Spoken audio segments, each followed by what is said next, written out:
Thank you very much for the introduction, and thank you to the organisers for giving me the opportunity to speak to you today. I do hope, obviously, that the prediction that I was referring to isn't going to happen. I'll talk to you a little today about some of the themes in our industry and the way in which Rio Tinto is dealing with some of those. The title of my talk today is, I'm sure those of you who read The Economist will know, I stole it from an article that appeared a couple of weeks ago talking about, I suppose, some of the conundrums facing us in the industry at the moment, and I've referred to it as geography and geology perspectives on exploration, but it's really an attempt to talk about the fact that, at this stage anyway, some of the commodities are very favourable toward us. We are doing reasonably well, as I'll allude to in my presentation. But we are also facing some fairly significant challenges, and in particular in a company like Rio Tinto that is very focused on growth, we are moving into new jurisdictions, and some of the challenges that are facing us in those jurisdictions is what I refer to during the course of the talk.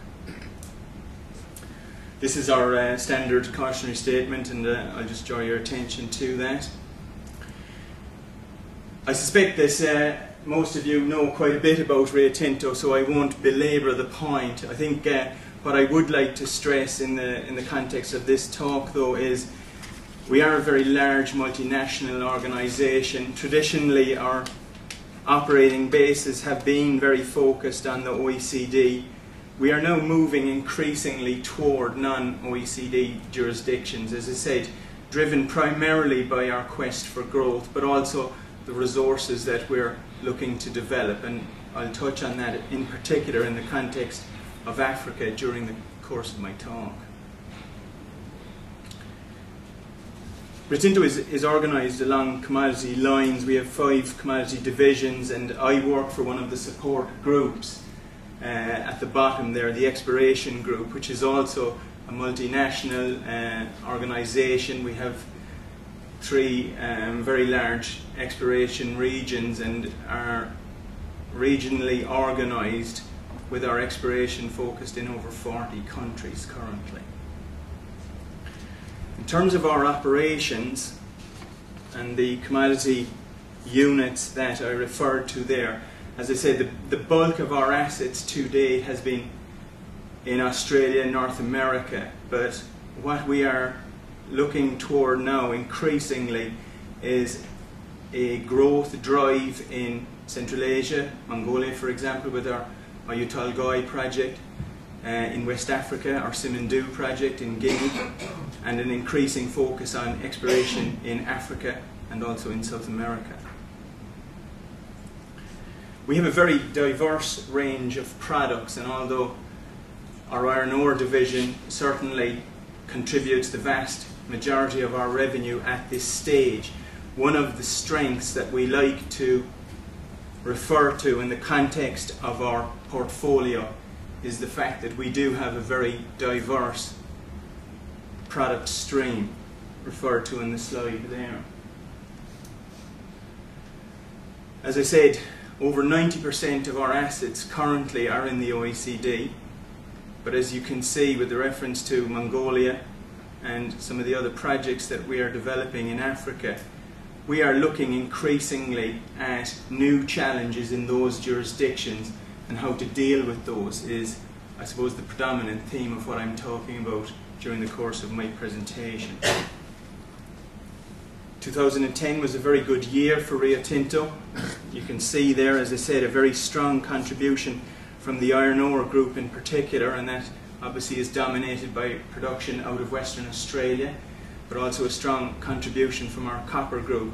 And the focus of our exploration really is to give us access to new resources in those commodities, as I said, increasingly in new jurisdictions. We do see the strength in diversity as a result of our diversity both by commodity and also by where we sell our products, and that's a reflection of that there. I think the focus on commodity, which is certainly dominated by iron ore at the moment, is one though that we want to expand with growth, for example, in our copper projects division and other commodities that we see a bright future for going forward. Some of the projects that we have on our books are listed there. I'll just tend to concentrate from here on in on our projects in Africa and the exploration efforts that we have in that part of the world. You will have noticed, I'm sure, that our move into Mozambique in the early part of this year with the purchase of Riversdale has given us access to a whole new province really of coking coal there, and some of the challenges we're facing in developing those assets have a lot to do with lack of infrastructure, which is a common theme in that part of the world, but also getting scale of resources that make sense for a company the size of Rio Tinto requires us to carry out a considerable amount of exploration to increase the resource base there and give us a long life in that part of the world. Our Guinea iron ore project has certainly had its share of challenges in that part of the world. It's an absolute world beater in terms of scale and quality of the resource.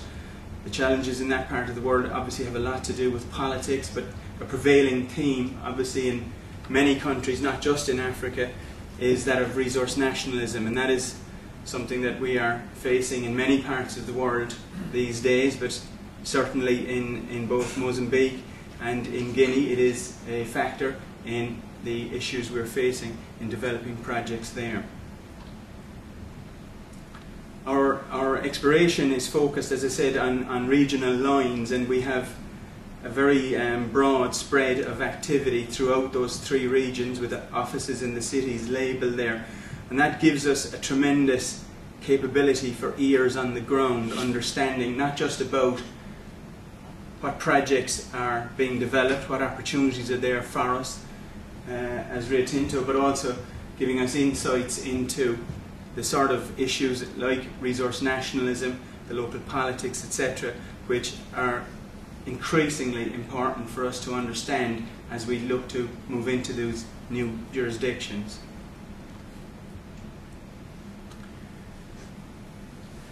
The company's strategy is very simple really. We have a desire to become the leading mining company in the sector. Our strategy is to focus on very large, long-term, cost-competitive mines. And I think a point that we like to reiterate is we're not driven by choice of commodity, but quality of opportunity. And that is reflected in all of our product groups. And it is a very strong focus which leads us in exploration, for example, to concentrate on a push for the best resources. Our view of the market is perhaps more optimistic than the introductory speaker referred to. We do see at this stage strong growth in the key commodities for our business going forward, driven by some of the themes that I'm referring to there. Rio Tinto at this stage is very focused on organic growth and looking at targeted small to medium-sized acquisitions such as Riversdale. But we are also very focused on developing our assets, and the sort of capital expenditure numbers that are referred to there are indicative of expansion of those businesses such as our iron ore business in Western Australia, but also the new projects in countries like Mongolia, or Oyu Tolgoi project for example. But the focus is on identifying, developing and growing those tier 1 assets. And the definition of those is there, and it is really a focus that is absolutely laser-like in Rio Tinto to make sure that we are concentrating on developing the best assets. Just turning to the theme of Africa and the work we're doing there in exploration. As I said, the acquisition of Riversdale has given us exposure to a whole new potential area for coking coal, which has I'm sure you know, is one of the sought-after commodities in the current market environment. It is, from an exploration perspective, a very challenging objective to find large-scale, high-quality coking coal resources, and we believe we have those in Tet province now in Mozambique. Our move toward greater diversity, both in terms of geography and geology, is really a drive for growth, but also part of our strategy of mitigating both political risk and commodity risk. So we have strength of portfolio in terms of our commodity spread, but also increasingly we are looking to diversify away to give us a geographic spread in terms of our assets also. But that comes with the requirement to develop those new skill sets to be successful in those new jurisdictions. If I just touch briefly on what we regard as some of the, let's call them hotspots in exploration in Africa currently. The colour code there gives you an idea of the focus on the particular commodities in the particular parts of Africa. And I'll just touch on iron ore in particular in the following slide to give you an idea of where we see certainly concentration of resources and opportunities for project development. But exploration in Africa certainly is starting to really develop new provinces across the commodity spread. We are active in a number of those areas.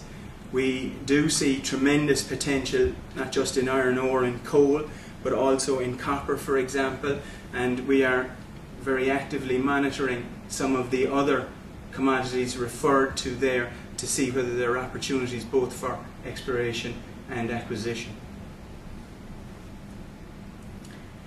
If I just concentrate briefly then on iron ore, I refer to our Simandou project in Guinea in West Africa, there being one of the larger undeveloped projects currently in Africa. There is a deal of activity also in Central and Central West Africa countries, obviously like Gabon and Congo-Brazzaville, in which there is substantial scope for additional production of iron ore from projects currently under exploration and development. But as I said, moving into those jurisdictions requires us to develop new skill sets to cope with some of the challenges that we face there in terms of issues like resource nationalism, the increasing desire for government participation in mining projects, not just through increased taxation and royalties, but also through participation, sometimes free carried and sometimes bought. Our approach to dealing with some of those challenges is very much a reflection of our commitment to sustainable development, and the components of that which are listed there are very much a keystone of our approach in developing projects, not just in Africa but throughout the developing world. We see that as an essential component of our strategy for being successful in those new jurisdictions. In particular, our commitment to communities is something that we see as a fundamental component of being successful in some of those new jurisdictions. Certainly in the project development roles that I have been involved with, one of the lessons that became extremely clear to me is having a community that is committed to development of your project is probably one of the greatest sources of risk mitigation you can have, regardless of the jurisdiction in which you're operating in. And I suppose to be clear, what that essentially means is if they have skin in the game in the development of a project, you've got a whole host of capability for protecting your project from threats such as nationalisation and increasing taxation. Rio Tinto regards itself as a sustainable development leader. We do see that as absolutely a core skill for us to develop, and I think we would be the first to say, although we regard ourselves as a leader, that does not mean that we're not capable of improvement, and we have certainly had our share of ups and downs in this area, but we do see it as a core skill that we need to develop further to be successful.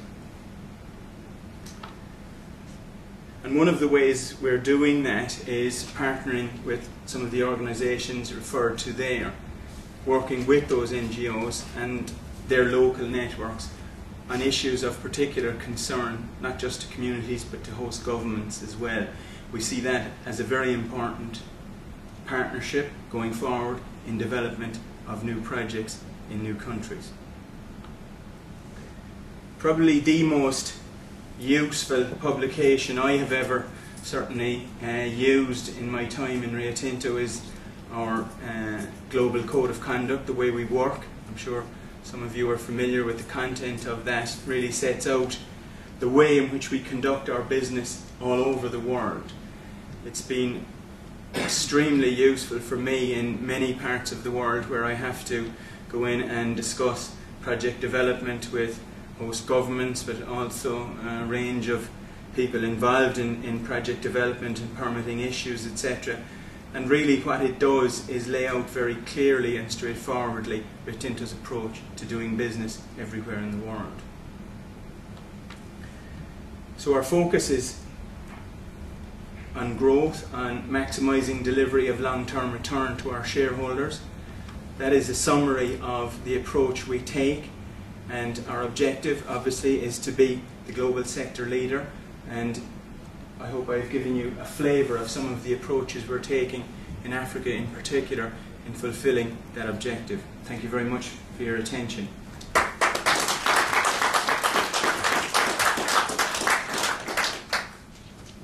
Thank you very much indeed, Kevin, for your interesting presentation. You've agreed to take some questions. Are there any questions from the floor? I have one very quick and very general question to start us off. Do you foresee a soft or hard landing for China's economy, and what effect will this have on Rio Tinto's business in the next 5 or 10 years?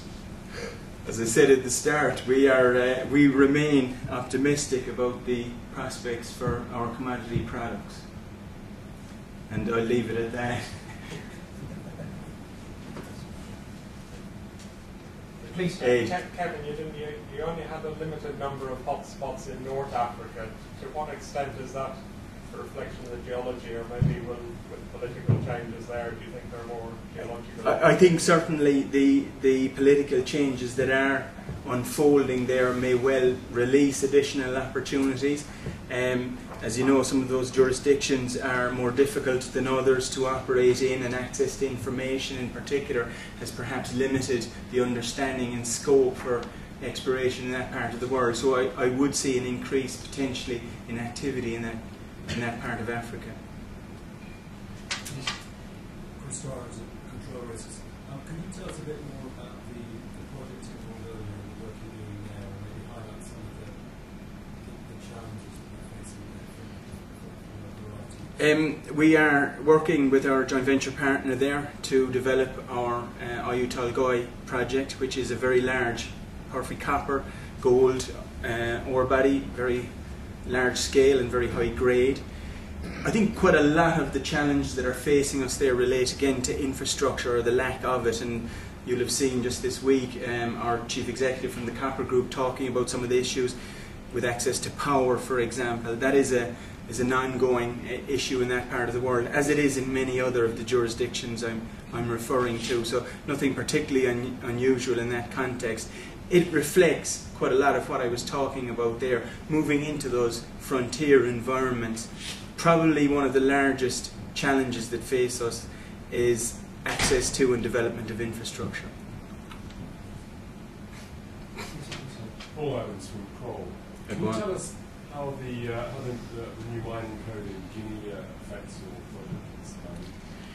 Well, I mean, I'm sure you've seen that. One of the themes that's addressed in that is state participation in projects, and that is an absolute prevalent development these days going forward. Whether it's, as I said, by free carried interest or government purchasing their interest, that is a feature of the landscape, not just in Guinea but in many African countries and indeed many other parts of the world as well. So that is one of the issues. Royalties and level of taxation is another issue that's prevalent around the world at the moment, and the underlying theme there is how do governments increase their stake, their share of the pie. Lady at the back.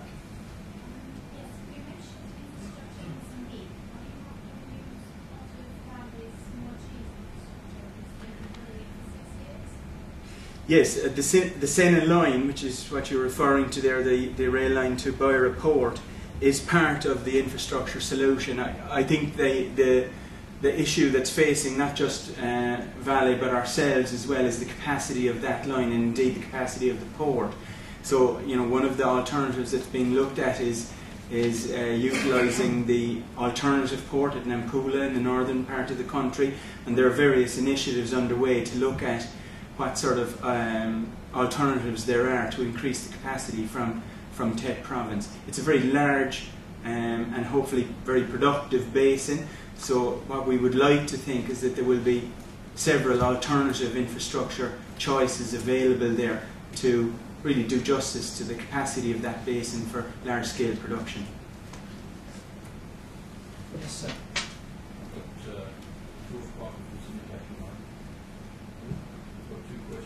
First one is related to South Africa, your Palabora copper project, which is basically looking at the second phase block cave. But we noticed that both Anglo American and Rio Tinto are looking at Victoria. The second question is view India as a potential market. The reason why I wrote this is because we noticed relatively, let's say, small investment in respect to diamonds, but nothing else. So there's a lot of potential in India. I'll start with your second question. Absolutely, we see India as a very important potential market for us. We have an ongoing exploration program in India, not just for diamonds, but our project there that you're referring to, the Bunder project, is relatively small scale. Nevertheless, we are very committed to developing that, not just because of our desire to have access to a source of diamonds within India, but the other component of our diamond business, which is very important for us in India, is the cutting and polishing side of it, which deals with a lot of our production from Argyll. So our commitment to India is not just in terms of production of diamonds, but also subsequent cutting and polishing. And we have a very large investment in that sector of the industry in India, and also in subsequent distribution and jewellery production also. We are looking at a variety of other projects in India, including our Orissa iron ore project. I would say that perhaps one of the larger impediments to doing business in India is just some of the bureaucracy we have to deal with there, which can be fairly challenging. But in terms of our view on the prospectivity of the country, we absolutely share the view that there is lots to be done in India. Turning to your first question and the position with respect to our Palabora project, as you've seen from the announcement, yes, Rio Tinto and Anglo American have announced that they are looking to sell out of that project. And really that was, as the Chief Executive of the Copper Group described it, Rio Tinto is no longer the logical owner of that project. It's, in terms of scale of production of copper and the stage of its life, our view at this stage is that it's probably better operated by another operator, and both ourselves and Anglo have taken that decision purely in terms of the scale of opportunity it represents for us, given the nature of our business and the scale of Rio Tinto. Yes, last question. What about your Zimbabwe? What's your intentions going forward, given the history and where current changes in the political? Yes, we operate a diamond mine in Zimbabwe, the Moroa diamond mine. We have been very active in exploration in Zimbabwe in the past, and we would love to be again, both for diamonds and for other commodities. As you know, the situation in Zimbabwe at the moment, I would say, is challenging, but also perhaps not terribly clear in terms of government intentions. And our view at this stage is that we would certainly like to see more clarity before we decide on making any further investments in that part of the world. But again, as I mentioned in the context of India, in terms of underlying prospectivity, we see lots of potential in Zimbabwe also. Okay, Kevin, thank you very much indeed Thank for your presentation.